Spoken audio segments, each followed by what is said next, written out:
唔知你係咪成日都係咁呢？每日淨係 WhatsApp、IG、email 呢一啲 app 咧跳嚟跳去，又驚 miss 咗啲潛在顧客，又忙到冇時間做內容。明明自己嘅專業知識先係最值錢噶嘛，但係日日咧都用咗超過一半嘅時間喺呢一啲咁瑣碎嘅行政上面嘅。其實我以前都係一樣，下下都係人手處理，慢之餘咧仲要成日覆漏信息啦，啲 booking 又 double 晒，同埋手頭上又有一大堆唔同公用嘅軟件啦，搞到啲資料咧東一忽西一忽咁，又唔同步。所以嗰陣時咧我就開始諗啦，究竟有冇一啲嘅工具係可以一個平台整合晒所有嘢嘅咧？直到我發現咗呢一個軟件，佢唔單止係一個普通嘅 CRM 系統，佢仲係一個專為顧問啦、導師同埋小型企業設計嘅一站式管理平台嚟嘅，令到咧我哋可以喺同一個地方去收 WhatsApp、IGDM 同埋 email 信息嘅，而且我哋仲可以設定一啲嘅自動回覆啦、預約系統啦，同埋一啲嘅付款系統嘅。所以今條片咧，我就想同大家去介紹呢一個軟件，佢究竟可以做到啲乜嘢，點樣可以幫我哋賺翻時間，等我哋可以專注翻喺我哋嘅業務上面嘅。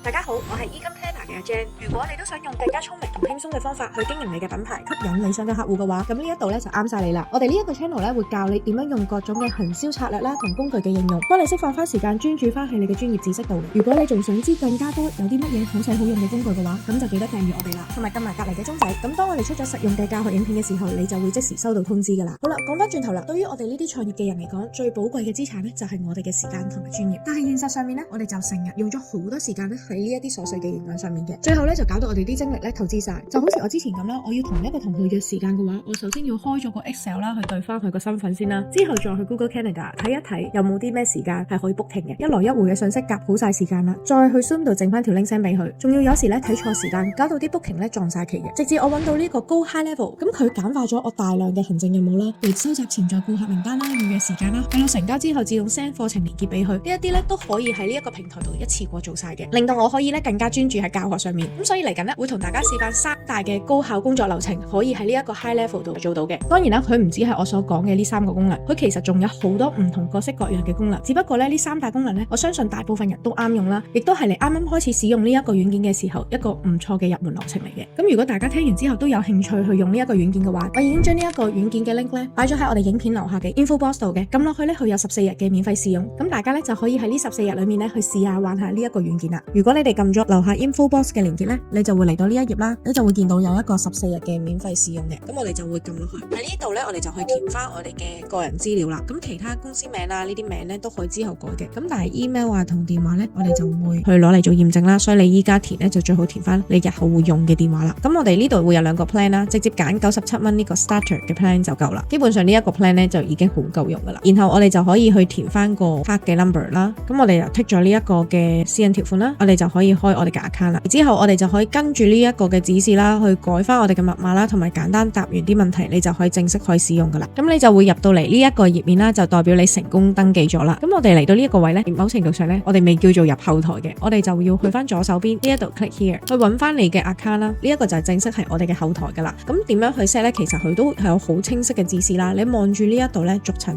跟住去 set 就得噶啦。我哋就可以喺左手邊呢度睇啦。其實佢就會有一個嘅 conversation 啦，我哋就可以透過呢個對話窗口呢，喺唔同嘅平台去回覆客人，例如啲 email 啦、IGDM 啊，同埋你嘅 WhatsApp 咧都可以喺呢一個窗口度直接同啲客去對答嘅。然後 payment 呢一個咧就係你用嚟收錢嘅地方啦。咁你去連結翻你嘅 Stripe 啦，同埋你嘅銀行戶口咧，咁你就可以統一去管理翻你呢盤生意嘅收入啦。咁我哋會見到下面都會有一啲嘅 marketing 啦、自動化系統啦，同埋一啲嘅網站，例如我哋去整分奴啊 website 咧，都會喺 site 呢一度去做嘅。Membership 呢一度咧就係攞嚟俾我哋裝我哋嘅 online course 嘅，咁我哋都會擺喺呢一度。呢一啲好多細節嘅設定咧，中間呢一度咧都會教你一步步點樣去做噶啦。咁我相信大家咧對於Go High Level嘅界面咧都有一個初步嘅認識噶啦。咁嚟緊咧我就會推薦大家咧有邊3個嘅高效工作流程咧，可以令你喺營運上面咧可以更加之暢順。咁第一個啦就係自動吸客系統啦。咁即係乜嘢咧？如果大家有玩開 IG 嘅話，你哋會成日見到呢啲人會叫你咧喺佢段 Reels 度啊 IG post 度留言啦，然後再 send 一啲嘅電子書同教學俾你嘅。如果我哋咁做嘅話，就可以增加我哋 IG 上面嘅互動啦，二嚟亦都可以收集到一啲有 potential 嘅客戶名單嘅。但係如果你下下人手覆 DM 嘅話咧，咁就會覆到好唔得閒，而且人手覆嘅話一定係冇咁即時嘅。但係Go High Level咧就可以完美幫我哋解決呢一個問題啦。入到嚟 High Level 呢一度啦，我哋就會左手邊見到有 marketing， 撳落去，然後你會見到上面咧就會有好多唔同嘅 platform， 我哋就會去揀 social planner， 之後嚟到呢一個畫面咧，你就會見到呢一個位，咁我哋就可以 connect 唔同嘅 social media 啦。除咗有 Facebook、IG、Thread 同埋 YouTube 之外，我哋仲可以咧去 connect 埋 TikTok 啊、LinkedIn 啊、Pinterest 等等嘅 social media。咁如果你哋都有呢一啲嘅 channel咧，你哋都可以 connect 埋嘅。咁當我哋 connect 咗之後咧，我哋就會會去到左手邊嘅 automation。嚟到 automation 嘅時候，我哋就要將我哋要留言嘅 post 自動化咗佢啦。咁點樣做呢？咁我哋就會去到右手邊 create workflow。咁你會見到佢有好多選擇，你可以自己去開翻一個新嘅啦，或者揀啲佢本身有嘅 template， 或者你自己 import 翻其他嘅 campaign 嘅。咁我哋通常咧就會去揀 template 啦。然後咧我哋就可以喺呢一度咧去揀翻一個啱用嘅 template。拉到底咧，你會見到有一個叫做 Instagram comment automation 嘅，我哋就揀呢一個。入咗嚟之後咧，你就會見到佢自動幫你整咗一個嘅工作流程出嚟噶啦。咁我哋只需要做嘅步驟咧，就係揀翻究竟邊一個 Instagram post 要留言啦，然後佢留咗言之後，我哋要俾啲乜嘢 comment 啦，同埋 send 啲乜嘢信息俾佢嘅。咁我哋就逐 part 去設定啦。咁第一個我哋就會去揀咗我哋嘅 Instagram post 先。咁我哋咧就會喺呢一度 page 呢度去揀翻 Ecom Planner 呢一個咧就揀翻已經發布咗嘅。之後咧我哋就要去揀 post 究竟係邊一個 post 啦。我就直接揀10月9號呢一個最新嘅 post。然後咧我哋就會去翻 add filter 呢一個時候咧，我哋就會去 set 埋究竟佢要打啲乜嘢字先會啟動呢一個自動回覆。咁我就要去咧輸入 ebook 咧先會 trigger 到呢一個留言嘅。然後我哋就撳 triggers。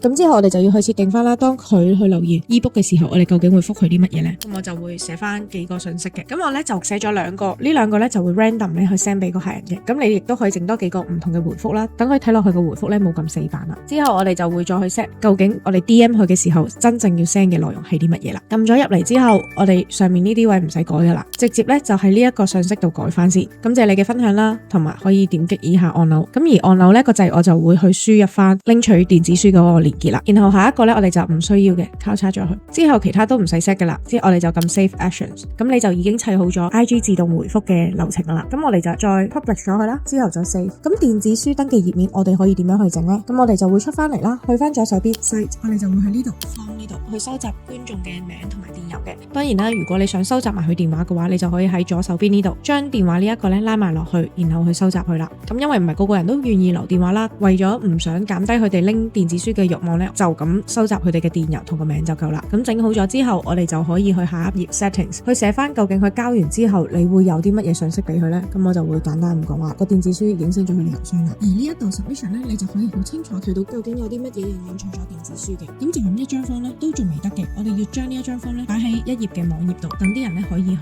登記啦。我哋就會去 site 呢一度建立一個新嘅頁面，然後咧我哋就會去加翻啲字句啦，佢要領取嘅究竟係啲乜嘢嘅資料啦，同埋有啲乜嘢效果啦，再整翻一張圖俾佢。之後咧我哋先再擺張 form 落去嘅，咁佢就知道哦，原來我填完呢個表格係可以攞到啲乜嘢嘅。咁呢啲全部 set 好晒之後都仲未完嘅，之後我哋就要設定電郵啦。當佢填咗張 form 之後，就會自動 send email 俾佢啦。一樣我哋會去翻左手邊 automation， 我哋就會喺呢一度建立新嘅工作流啦。咁我就搭建咗呢個5個 IG 必備嘅互動策略電子書啦。撳咗入嚟你就會見到啦，當佢交咗張 form 之後，我就會俾一個標籤佢，然後再 send 封電郵俾佢嘅。咁我哋就撳 trigger 啦，係我哋啱啱設定嗰張 form 啦。佢張 form 咧係5個必備 IG 互動策略嘅話咧，佢就會觸動呢一個嘅工作流程啦。然後你撳 save 之後，我就會落翻一個 tag 啦，去標籤翻佢做咗啲乜嘢動作。咁如果佢交咗呢張 form 咧，就係佢領取咗一個電子書啦，就係一個 IG 互動策略嘅電子書。咁我哋咁樣落咗 tag 之後，我哋就可以好方便去管理到我哋嘅名單啦。然後下一個 step 咧就係 send email 啦。咁我哋就會用翻我哋嘅名義啦，邊個 send 出去啦，同埋用乜嘢 email send 啦。之後 email 個 title 係啲乜嘢，你就可以自己打翻拉落去。你會見到我就會打埋個信息啦，再附送埋我哋嘅互動策略嘅內容擺埋落去，俾佢 send email 啦。咁呢一個咧就係 email 嘅內容。當我哋填好晒之後就 save 咗佢。咁當我哋 set 好晒呢幾個 step 之後咧，我哋嘅自動獲客系統咧就可以自動化運行啦。咁第二啦就係自動預約系統啦。咁啱啱頭先都同大家分享啦，我以前都係人手咁樣逐個學生去 book 時間嘅。一來啦，成個程序好繁複啦，有時仲要睇漏眼咧，會撞晒期嘅。但我用咗高 high level set 咗一個自動預約系統之後咧，你就唔需要再嘥咁多時間係人手去落 booking 啦。我哋只需要咧喺系統入面咧 set 翻究竟有啲乜嘢時間開放俾人 booking 就得啦。咁你個 client 咧就喺直接喺系統裏面咧揀翻佢自己適合嘅時間啦。confirm 咗之後咧，亦都會 send 翻個確認上去 email 度啦，亦都會有一啲嘅提醒電郵嘅。如果咧你有連接埋個 WhatsApp 喺呢一個平台嘅話咧，亦都可以選擇咧透過 WhatsApp 去通知佢嘅。咁我相信咧呢一個系統搭建起上嚟咧，一定係最常用、最實用嘅一個系統之一嚟噶啦。唔少嘅服務業啊、導師啊、教練，你哋都需要同 client 同學生去預約時間嘅。咁當我哋搭建咗呢一個系統嘅時候咧，就可以做到呢一個效果。而且佢呢一個系統咧，並唔係一啲好傻瓜式嘅單對單預約系統啦，佢亦都可以做到有好多唔同類型嘅變化嘅。咁我哋依家咧事不宜遲，就去示範一下啦。我哋嚟到高 high level 嘅後台啦，然後我哋會喺左手邊，你會見到有個 Canada 嘅，咁我哋就會喺呢一度咧去建立我哋嘅預約系統。咁首先點樣建立呢？咁我哋就會去上面呢度 Canada Settings。咁我喺呢一度咧就開咗唔同嘅 booking 嘅系統統喺度嘅。咁如果你想開個新嘅咧，我哋就會去翻右上角 New Canada 嘅。咁嚟到呢度啦，你會見到有4個唔同嘅 tab 啦，就係 for 你有唔同嘅需求去用嘅。咁你亦都喺呢度 Explore More Tab， 佢呢一度咧會再多2個嘅。咁 total 咧就會有6個 tab， 你去因應翻自己需求去選擇嘅。佢亦都會好清晰講翻究竟你係乜嘢情況去使用呢一種模式嘅 booking 嘅。咁如果你係一啲好簡單就咁單對單嘅諮詢啦、見面嘅話咧，咁你就可以咧去揀呢一個 personal booking。如果你哋係想預約系統係一個 sales call， 裡面會夾雜咗好多唔同嘅顧問，但係客人咧都係用同一個嘅預約系統去落 booking 嘅話咧，咁我會建議大家咧就用呢一個。當個客人咧落咗 booking 之後咧，佢就會自動分俾咧依家得閒嘅顧問，佢哋去接呢一個 call 啦。咁呢個就係一對多嘅時候一啲嘅 webinar 啦、group training 啦，同埋一啲嘅講座啦，或者一啲團隊訓練啦，同埋一啲嘅線上課程嘅話咧，就可以用到呢一個系統去建立你嘅預約系統啦。如果你嘅線上課程嘅話係同時間幾個嘅主持對一個嘅參加者嘅話咧，咁你就可以用呢一個 collective booking。咁佢亦都寫咗究竟有啲乜嘢使用場景噶啦，就好似一啲嘅見面啦 interview， 可能有幾個嘅面試官啦去見一個員工，咁你就需要用到呢一個系統啦。亦都有2種嘅，佢都講明噶啦，呢一個咧係 for 一啲實體活動嘅預約系統嚟嘅，咁你就可以用到呢一個系統。亦都有啲 service booking 啦，特別係一啲嘅美容院啦或者健身室嘅話咧，你哋就可以用到呢一種嘅 service booking 啦，去提供翻你哋究竟有啲乜嘢嘅時間可以俾啲客人去 book 啦。咁我就揀咗 personal booking 先，咁喺呢一度就可以改翻你呢一個預約系統嘅名啦，揀翻邊一個人去 hold 呢一個嘅，然後再幫佢改翻個名啦 ，set 翻個會議究竟幾長啦，你有啲乜嘢時間開放啦。如果你呢個預約系統係需要俾錢嘅話咧，咁然後寫翻啦，咁我呢個就唔需要啦，我哋就可以 confirm 咗佢。咁我就開翻我一個係 for 內部學生咧去見面嘅時候指導嘅預約系統啦。咁你會見到咧入到嚟，我哋咧就可以去再 set 埋其他嘅 details 啦。例如啦，我嘅話係邊一個 host 啦，我就可以喺呢一度 meeting location 揀翻 Zoom 啦，亦都可以揀 Google Meeting 啦，好多唔同見面嘅方式你就自己可以去寫翻啦。咁如果你係實體，你就喺呢度寫翻一個地址落去。咁我就會用 Zoom 形式去見面啦，咁我就會揀 Zoom 啦。然後我哋 set 好咗呢個咧，就去下一頁，喺左手邊呢度撳 availability 啦。咁呢一度咧就係主要俾我哋去 set 翻究竟有啲乜嘢時間係開放嘅。如果你有啲特別嘅日子咧，有特別嘅見面時間或者係直情唔開放嘅話，你就可以喺呢一度去 set 啦。然後一樣啦，下面呢啲就係去講翻究竟每一個會議嗰個 time slot 係半個鐘咁樣起跳定1個鐘起跳，你就自己去 set啦。同埋成個會議係 hold 幾耐啦，最短時間通知期係幾耐啦，同埋你可以開放嘅日子有幾長啦，同埋一日你最多係接受幾多個 booking， 呢一啲你都可以事先 set 好晒。咁當我哋 set 好晒之後，例如一日咧已經有2個人 book 咗嘅話，咁系統咧就會自動幫你截數啦，就唔會有第3個 booking 咧係同一日啦。咁然後我哋亦都可以喺下一個 forms and payment 啦，呢一度咧我哋就可以去寫翻究竟佢係揀咗時間先再填個人資料啊，定係填咗個人資料先揀時間。咁呢一個位咧冇乜所謂嘅，自己去教翻你想要嗰個趨向啦。咁我比較傾向中意係俾咗佢揀咗時間先慢慢填資料嘅。然後佢 confirm 咗之後會有出現啲乜嘢字句咧，咁你都可以寫埋落去。咁如果你有 payment，你都可以呢度寫埋。咁我冇。咁然後下一個啦就係通知。咁呢個通知咧就係如果你有連接埋 WhatsApp 嘅話咧，你呢一度通知咧就除咗 email 咧，你仲可以透過 WhatsApp 咧去通知去提醒翻佢嘅。你就可以自己去揀翻究竟係咩狀態嘅時候通知，例如佢 confirm 咗個 booking 嘅時候啦，或者去取消啊、重新排過個時間提醒啊，呢啲我會收到通知嘅。咁你就可以撳入去，然後你就自己去設定翻邊啲角色嘅人係會睇到個通知啦。咁你會見到有一個 in app 嘅 Go High Level 咧，其實佢有一個手機 app 嘅，我哋可以喺手機 app 度咧簡單睇到部分資料嘅，例如啲落 booking 呢啲係會睇到，但佢唔係全部功能都睇到啦。最全面嘅功能都係喺網站上面嘅，就睇下你會唔會想喺手機 app 度咧都收到通知。咁如果想嘅話咧，你就可以開放埋佢咁樣啦。咁我就會熄咗佢嘅。咁當你呢啲設定好晒之後咧，咁一有 booking 咧，你就會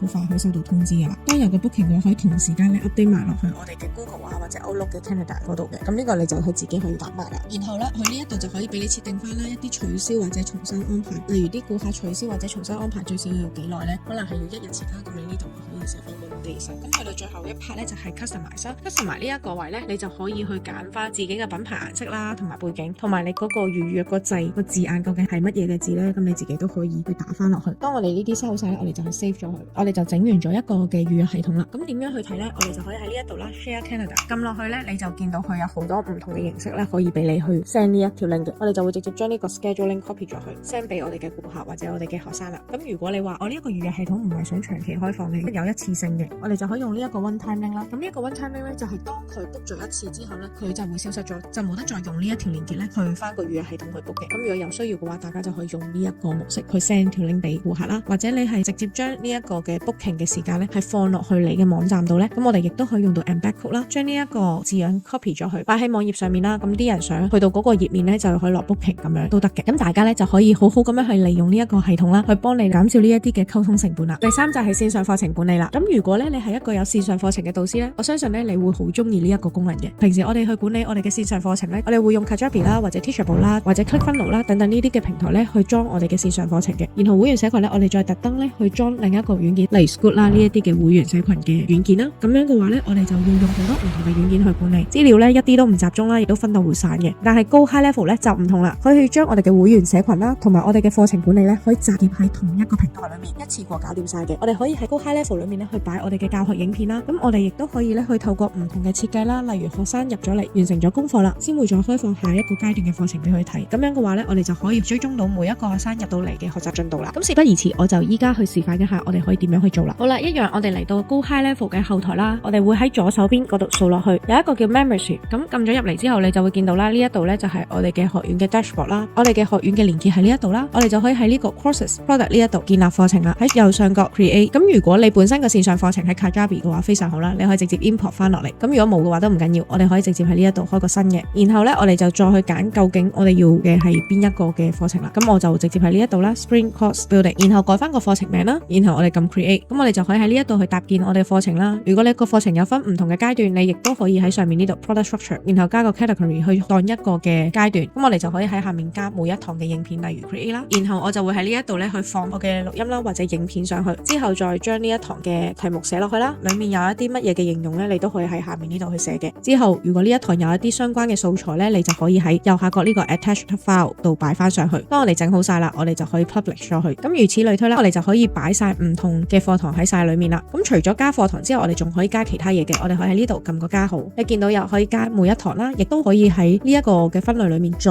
一個細分嘅。之後咧，亦都可以加一啲嘅功課啦，去測試翻啲學生究竟明你所講嘅嘢啦，令到你嘅課堂咧唔係就咁單向式嘅輸出啦，而係有互動性嘅。咁去到一個位，你亦都可以加翻一個 cert 俾佢啦。你做到呢個位咧，就去到一個里程碑，等佢哋咧可以更加清楚知道，哦，原來我做到呢一個位咧係 achieve 到啲乜嘢，令到佢哋嘅學習路徑咧可以更加清晰嘅。亦都可以修改翻我哋課程嘅外觀啦，令到佢睇落去更加似係屬於我哋學院嘅課程嘅。咁你就可以喺呢一度 customize 撳落去，然後去選擇個 template 啦。你會見到有幾隻可以俾你去揀嘅，咁你就揀一個你自己中意嘅排版去做啦。然後入到去就去改顏色就得噶啦。除咗呢個課程之外咧，我哋啱啱頭先都有講到，佢仲有一個會員功能嘅。咁我哋就可以喺上面 community， 然後 group 呢一度撳落去之後，我哋就可以喺呢一度咧去開翻一個屬於我哋嘅會員社群嘅。我哋就可以喺右上角呢度 create group， 咁我哋就可以去寫翻個名啦，再去落翻一個嘅 URL 啦。你呢一個會員社群後面個名要點樣去寫啦，形容翻你呢一個社群究竟係做啲乜嘢嘅。等啲人嚟到嘅時候咧，佢哋都清楚知道，哦，原來你呢一個嘅社群係有啲乜嘢作用啦。咁之後你就可以擺翻你自己嘅 logo 啊，一啲嘅 cover 啦，然後就去 create group， 咁你就會 create 咗一個嘅會員社群出嚟。咁話咁快咧，我就已經介紹晒3個我哋比較常用到嘅一個工作流程啦。咁當然Go High Level咧唔止係得呢一啲功能嘅，仲有好多嘅功能咧等緊我哋去發掘嘅。只不過咧因為影片嘅長度有限啦，咁我冇辦法可以好完整將所有嘅功能一次過帶到俾大家。咁如果大家咧日後有興趣想知多啲呢一個Go High Level仲有啲乜嘢嘅玩法可以用到嘅話咧，你哋都可以留言話俾我聽啦。咁我再去拍片同大家去介紹多啲嘅。咁除咗呢樣之外啦，可能有啲人咧嚟到呢個位就會覺得頭先 set 嘅嘢好似好複雜喎，好多嘢搞，自己依家用開個軟件咧又要無啦啦咁樣去轉平台。你會有呢種諗法，其實好正常。我每次去轉一個軟件之前，我都係要 confirm 咗呢一個軟件好唔好用，我先會將所有嘢咧去轉過去嘅。咁所以咧，你用翻我 InfoBox 嘅連結咧，佢會有14日嘅免費試用嘅。咁你哋就可以登入咗去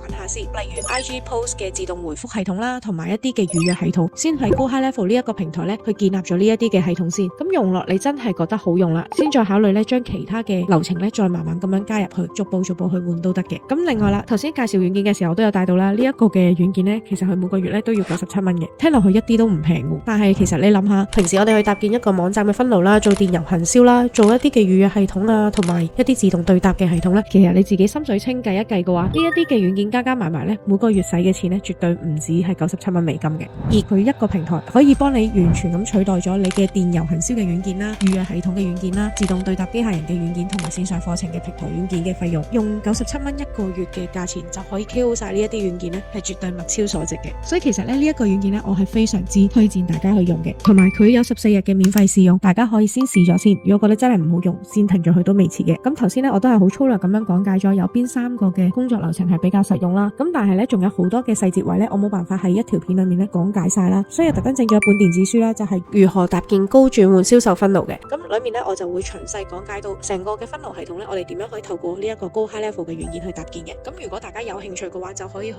下面嘅 info box 嗰度撳翻下面嘅鏈接去 download 翻落嚟啦。去到最後，如果你哋想學點樣喺 IG 打造品牌嘅話，咁我哋都有一條嘅免費影片，入面都有詳細講解我哋依家用緊 IG 推廣嘅策略係點樣嘅。咁如果有興趣嘅話，大家就可以去翻下面嘅 info box 咧去撳翻相關嘅鏈接去睇啦。如果咧你覺得你業務上面邊一個部分咧係好需要自動化，而我今條片又冇提到嘅話，我都歡迎大家咧留言同我講啦。咁我再拍翻相對應嘅教學影片教大家點樣去 set 啦。咁去到最後啦，如果你覺得我哋呢一條片咧可以幫到你嘅話咧，就記得 like 同 share 啦，同埋記得 subscribe 同撳埋隔籬嘅鐘仔啦。咁下次咧我哋有新嘅教學影片嘅時候咧，你就可以即時收到通知噶啦。咁我哋下集再見啦，拜拜。